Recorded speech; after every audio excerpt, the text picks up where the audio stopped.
كم من سنن حتى في الجمعة، في يوم الجمعة كم من سنن ضائعة.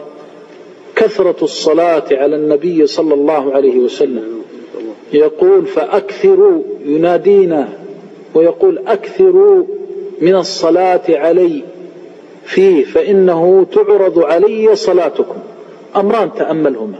الأمر الأول، هذا النبي الكريم الذي أرسله الله رحمة للعالمين وله عليك الحق العظيم بعد حق الله عز وجل، يقول لك أكثر من الصلاة عليه. ما سألك الدنيا ولا سألك أمر من حطامها الفاني، قال لك أكثر من الصلاة عليه صلى الله عليه وسلم. هل تنسى هذه الوصية؟ هل يليق بك؟ وخاصة إذا كنت طالب علم تجلس في بيتك ما يسمع منك ولدك في يوم الجمعة كثرة الصلاة على النبي صلى الله عليه وسلم.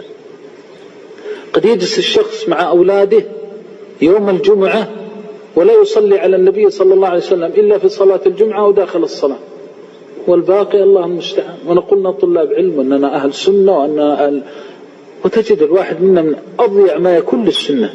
أكثروا علي من الصلاة فيه. ثانيا يقول فإن صلاتكم معروضة عليه. تأمل إذا جاء يوم الجمعة عرضت صلاة الأمة عليه وما وجد فلان ما صلى على النبي صلى الله عليه وسلم إلا 3 أو 4 أو 5، ترضى هذا لنفسك؟ بدل جمعة مباركة وبدل هذه الأمور التي ليس لها أصل، أحيي السنة.